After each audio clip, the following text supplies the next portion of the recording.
Good morning, everyone. Thank you. Okay, if they haven't had your caffeine yet, there's plenty more back there. But otherwise, I'm thrilled to be here. I'm really honored to be the keynote this morning because everyone who's here in this audience is here for one single reason.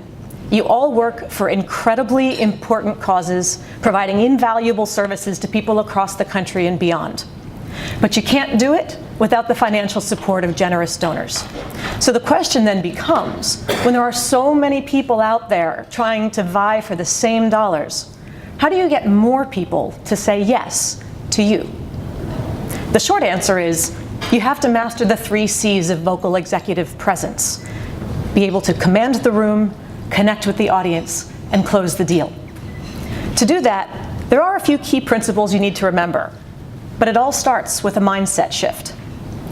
For a lot of fundraisers, there's an inherent discomfort in one of the most fundamental duties in fundraising, picking up the phone and calling someone for the sole purpose of asking for money.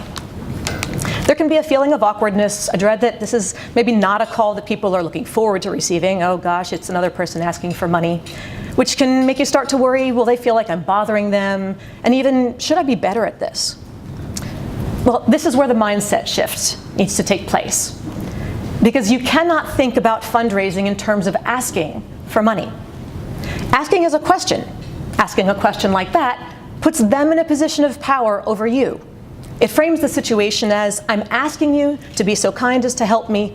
I am the needy one, you are the powerful one. You have all the cards, I have none of the cards. You are the prize to be won, and if I'm lucky, I'll win. This is the wrong mentality.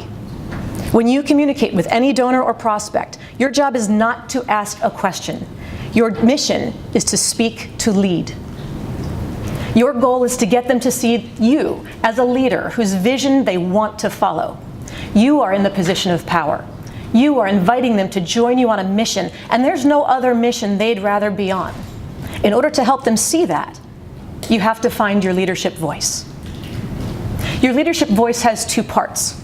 The first is your figurative voice. Some might call it your author's voice, meaning a clearly honed message and broader vision. The second part is your literal voice, the sound and feel of that message as it comes off your lips, how it rings in their ears and lands in their stomach. This is not an either-or option. Influential leadership requires both. That's because leadership, at its core, is an image. It's all about how you're perceived and how that image influences other people's thoughts, feelings, and actions. Venture capitalists and other investors have an expression, bet the jockey, not the horse. What this means is that a horse that's predicted to win, if ridden by a mediocre jockey, inevitably will neither win, place, or even show. But a truly expert jockey can take a horse that may not be the favorite and get that horse to perform beyond anyone's expectations, leading the way to victory. Ultimately, before people bet on your horse, your idea, your charity, your request, they have to buy into you first. So what is it that makes people buy into you as a leader whose vision they want to follow? First and foremost, you need to sound credible. But how do you establish credibility? Here's a little framework for you. When you speak to someone, you communicate your message through 3 channels all at the same time. Imagine a triangle. On the first side, the first channel is the verbal channel. This is the figurative voice that we discussed earlier. It's the content of your message. Word choices, organization, stories, statistics, details, and whether or not you use fillers like, you know, I mean. It's your transcript, if you will. But raise your hand if you've ever gotten into an argument with someone where one person gets mad and the other one says, why are you mad? What did I say? And the response is, it's not what you said, it's how you said it. Anybody been there? A few, maybe, today? The fact is, it's both. Yes, what you say has to be clear, accurate, and compelling. But how you say it has to be equally compelling in a complementary way. This brings us to the other sides of the triangle, which look at the delivery of your message. The second side is the vocal channel. This is your literal voice. What does your message sound like? Do you talk too loud, too soft, too fast, too slow, Do you mumble? Does it sound flat and disinterested, timid, aggressive, or like you're just going through the motions rather than enthusiastic and speaking from the heart? Do you race through everything hoping to finish what you want to say before they cut you off? Or do you pause at strategic moments, letting your message sink in? But the how you said it part of your message has another piece that also influences that literal voice. The third side of the triangle is your visual channel. It's your body language, from your posture, hand gestures, eye contact, and facial expressions, to the way that you're groomed or dressed. Want to know what your visual channel is communicating? Video record yourself talking, then watch the video on mute.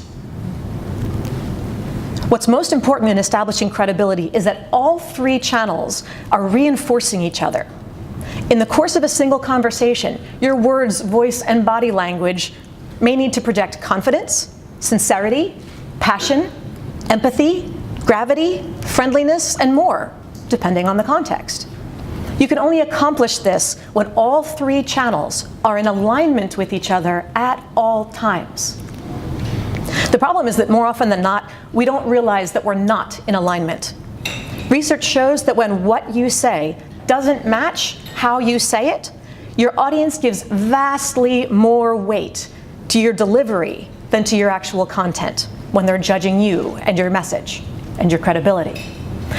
When they don't match, people lose confidence in you, and you lose that credibility, which means that you don't sound like a leader that they want to follow. This happens because we all have a blind spot. We know how we want to come across.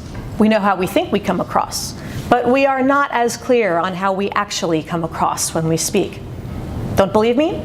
Raise your hand again if you've ever watched yourself on video and thought, wow, that sounded a lot better in my head. Yeah. Or, what was I doing with my face? The revelation is evidence that your verbal, vocal, and visual messaging are not in alignment as often as we think. To make matters worse, when you're making calls on the phone, there's no direct visual message, which makes your vocal channel carry nearly all of the weight in trying to match what you say with how you say it in order to sound credible. So let's take a deeper look at those two channels, the verbal and vocal. First, we'll explore the verbal channel, your figurative voice, the content of your message. I want to focus on one specific skill set here. For you, storytelling is going to be one of your most powerful tools in connecting with your audience. There are three levels of impact a story should have. A good story should make people think differently about something.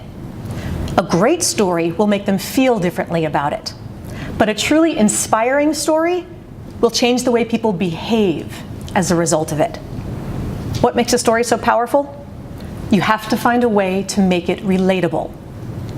Sometimes finding that connection is easier than others, but when it clicks, that's when you've struck gold. For example, this past winter, I coached someone who was preparing to give a TED Talk. Up until 10 years ago, he'd been on the top 10 list of the most violent prisoners in the UK, number 6 specifically. He had committed every kind of heinous crime imaginable, up to and including attempted murder, and he was proud of it back in the day. The details were beyond gruesome. But while he was in prison, much to his own surprise, he had a massive conversion experience, found God, and completely turned his life around. Now, a decade later, a completely different person and a free man, he had the chance to share his story on the TED stage.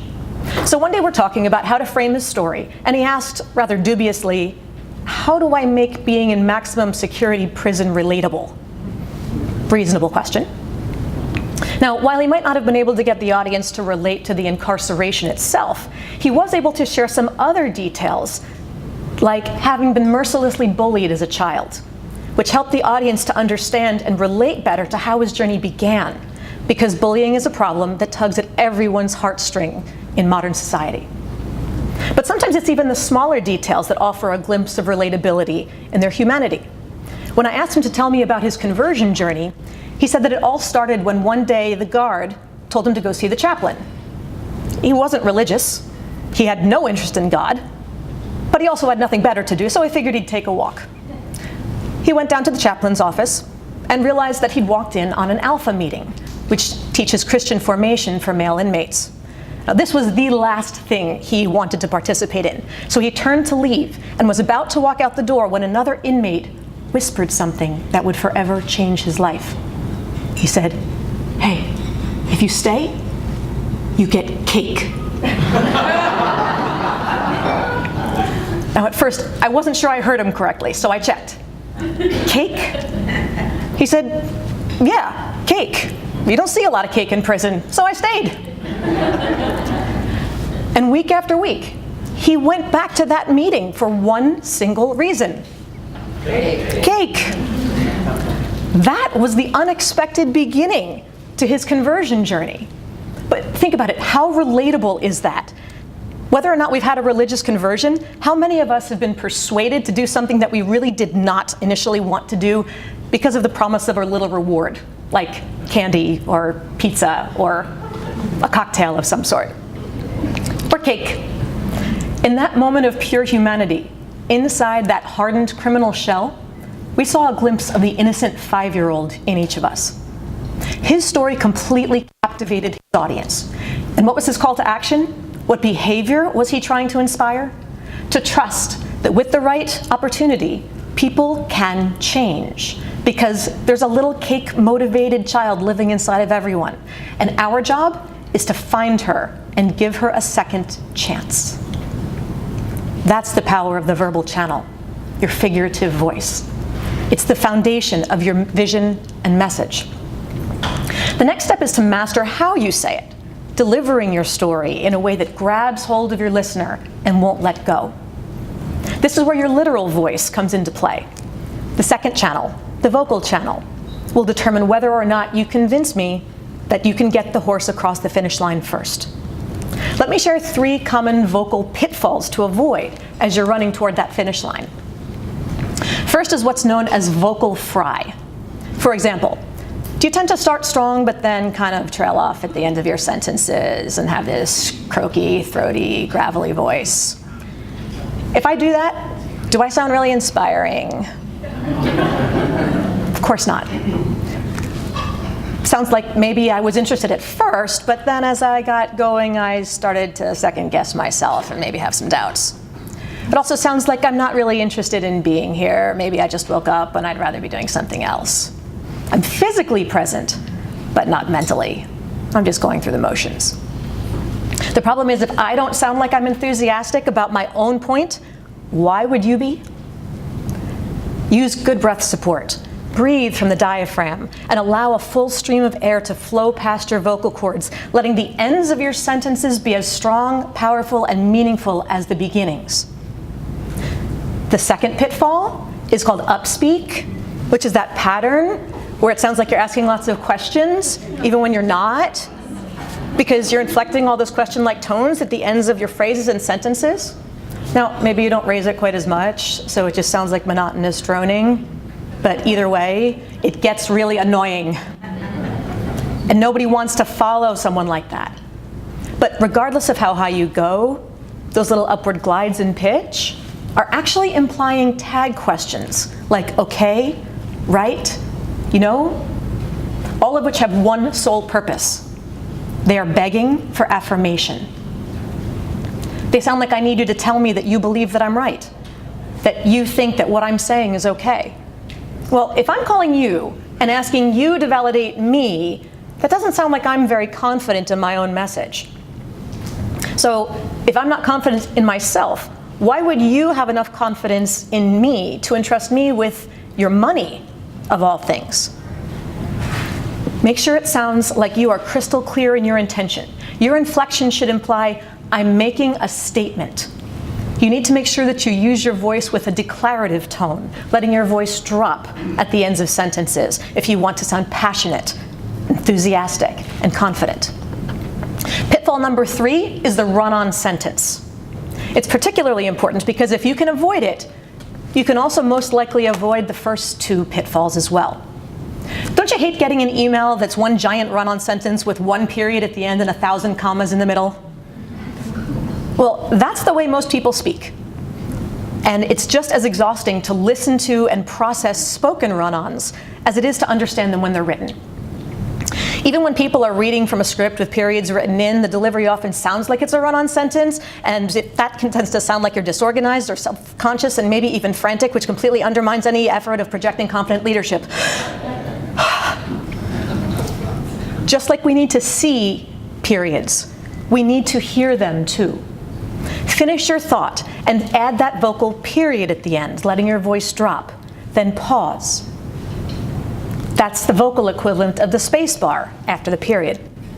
Start your next sentence and do it again.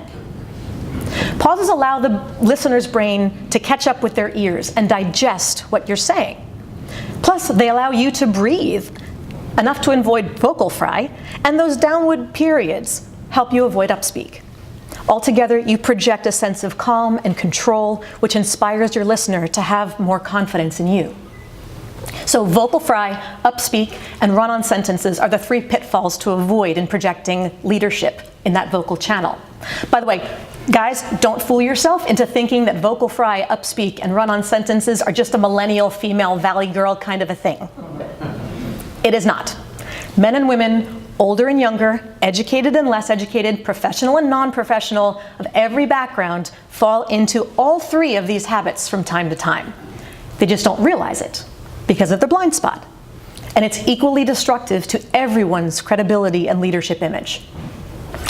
Now, if you're on the telephone, the visual channel may carry less weight, but don't think that you're completely off the hook with it. Just because the other person can't see your face, it doesn't mean that they don't know what you look like, because they can hear it. They can hear whether or not you're slouching. They can hear your facial expressions. Did you know that when you're on the phone, people can hear whether you're smiling or not? They can also hear whether your eyebrows are up or down. Did you know that they can hear whether you're gesticulating as you're talking to them? They can hear all of this because the physical changes in the rest of your body directly influence the sound of your voice and your vocal delivery. So keep a mirror by your telephone and check yourself every now and then as you talk. What message is your face and body sending that the other person will be able to hear even though they can't see you? And more importantly, is that message reinforcing the image you want to project or undermining it? Now that we've looked at the 3 main messaging channels that create your leadership voice, I'd like to do an activity with you to demonstrate how the smallest details can make the biggest impact in speaking to lead. Will you play with me? Yes. All right, in case you didn't answer, you're playing anyway. Just letting you know. And I used to teach high school, by the way, so it doesn't matter where you sit, I will find you and you will participate. For starters, given how many calls people receive soliciting donations, and how many people you meet networking and fundraising at different events, what's going to make you stand out from the rest? Most importantly, right off the bat, you have to make a strong, positive, and lasting first impression. So how do you do that? Well, the first thing that you say when you introduce yourself to someone is your name. But when you do that, are you memorable? By show of hands, how many people would say, let's be euphemistic, you could be better at remembering names? General human condition, yes. Well, today's your lucky day, because I'm going to absolve you of half of that guilt. Because the fact is that when most people introduce themselves to you, they pronounce their own names wrong. What I mean by that is that they pronounce their names in a way that actively makes it more difficult for your brain to process and retain what they've said. But I only absolve you of half of that guilt, because on the other half of the conversation, you do the same thing to them. You introduce yourselves to them, and you pronounce your name in a way that makes it harder for them to remember who you are. So let's look at why this happens and how to fix it. Here's 3 key mistakes. Oops, wrong way, good button. 3 key mistakes that make you and your name not memorable. Mistake number 1 is speed. You say your name way too fast, and you just assume that they should be able to get it the first time you say it. Or, on the other hand, if you have a particularly long or complicated name, you just assume they're hopeless and they'll never get it anyway, so you give up. But But whether your name is 17 syllables long or 2 syllables like Ann Smith, even when it's simple, it's not predictable. So if you say, hi, this is Laura Sicola, by the time they even realize you're talking, they totally missed what you said. So you have to slow it down enough to make sure that people catch it, which will probably feel unnaturally slow to you, but it will not sound slow to them. Second, mistake number 2 is rhythm. You don't have any. Most people blur their entire name together as if it's one big word, often combined with the name of the organization. Hi, this is Laura Sicola with Vocal Impact Productions. I have no idea if there was a name, a company, something other, a state capital, a birthday. I am not really sure what that was. If there was a name in there, I don't know if there were 2 pieces, 3 pieces, a hyphenated name, a middle name, no idea what I just heard. So we need to not only slow it down, but we need to break the names into their components so we understand how many parts there were. Mistake number 3 is tonality, the highs and the lows in your pitch. Nowadays, most people tend to introduce themselves like they're asking a question. Hi, I'm Laura Sicola with Vocal Impact Productions. Like, I think? Well, are you asking me or telling me? Because if you're not sure or don't sound confident in who you are, why should I bother trying to remember? None of this is effective in ensuring that people understand and remember who you are. So that's why I want to show you a new way to say your name so that it's easy to understand and remember in person or on the phone. And then we're going to do a practice activity. You ready? Yeah. All right. First, if you're wearing a name tag, take it off. No cheating, this is not my first rodeo.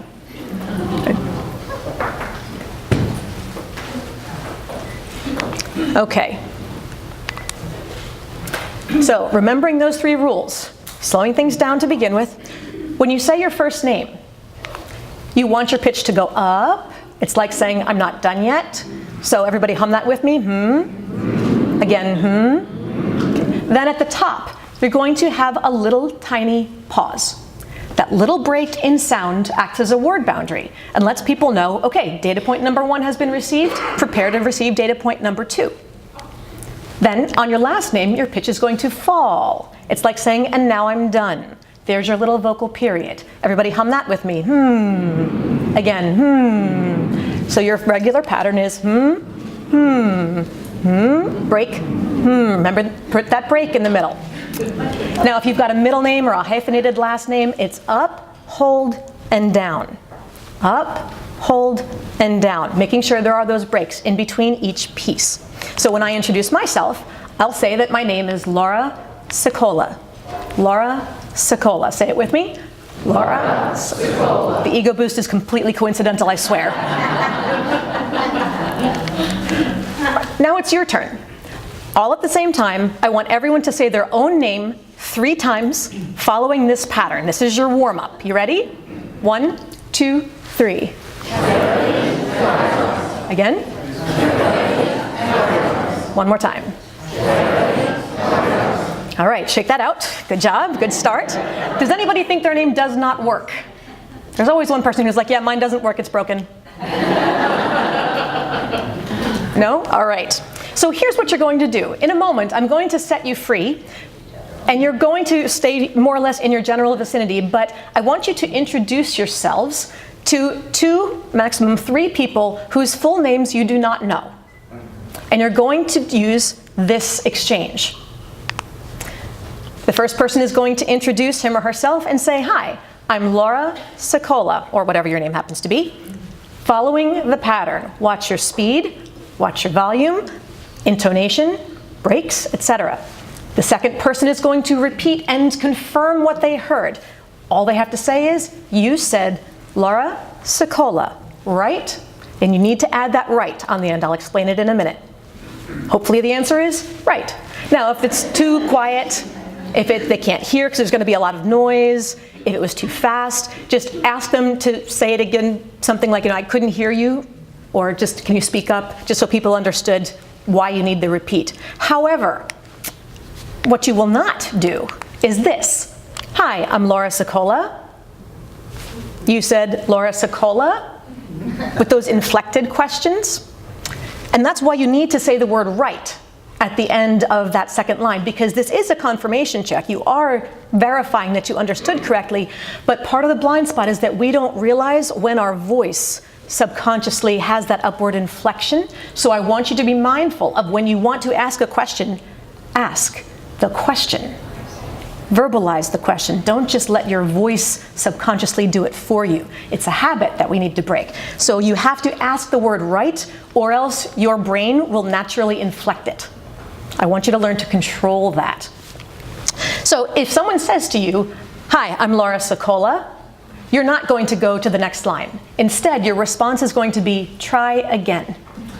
2 words. Now, that's the cue that says, there's a blind spot here that you can't see. So in solidarity, I'm going to let you know that what you think you're saying is not what you're actually saying. Because here's the thing, I've done this thousands of times.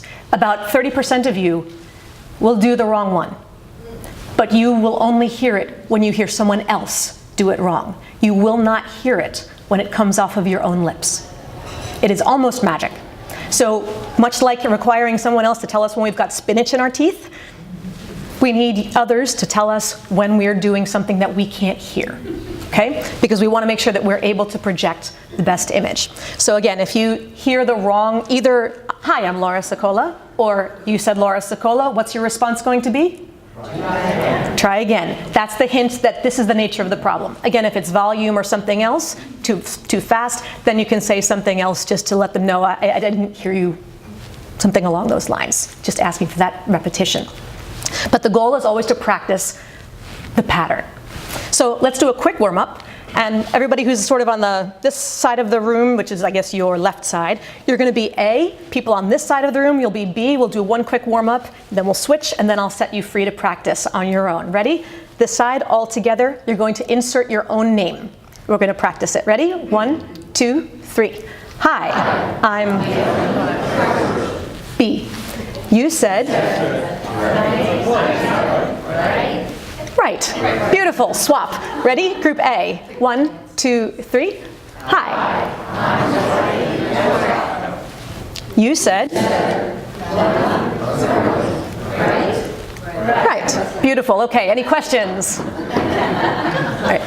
I'm going to give you exactly 2 minutes. 2 minutes to introduce yourselves to 3 people whose full names you do not know. You may not look at their name tags. Using this exchange, don't get into schmoozing and networking, follow up with them afterwards. And then sit back down after you've got your 2 people. Ready? Go. Please come take your seats. Let's get ready to debrief.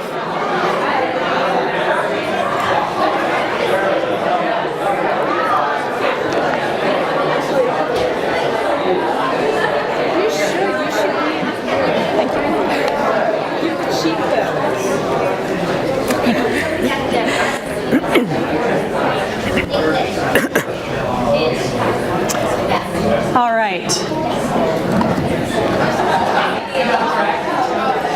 We have 2 really important questions to answer first before we officially debrief. So let's answer those 2 big questions that are on everybody's mind. First, raise your hand if it just felt weird to say your name this way. Okay, that's totally normal, because we're so used to saying our names in a certain way that we literally have to retrain the muscles in our vocal tract in order to be able to change the sound. It's kind of like learning to eat again, but by using your fork in the other hand. It just feels weird, even though it's the same action. So the answer to the first question is yes, with practice, it will become second nature to say it this way. Second, yes, question. I'm sorry. If your name is only 1 syllable, tell me your name. Just give an example. Yep. So Ann Smith.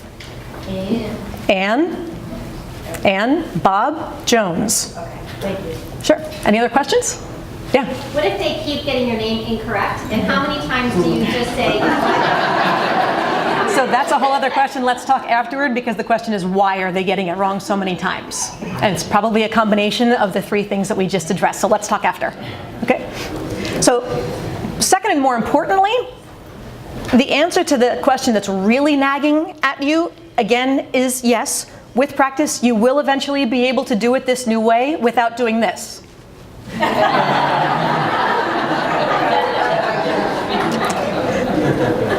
All right, but more seriously, let's debrief. How many of you, when your partner used this pattern, could understand their name clearly? Right. That's the key. And when you used the pattern, how many of the other people were able to repeat your name back to you more accurately?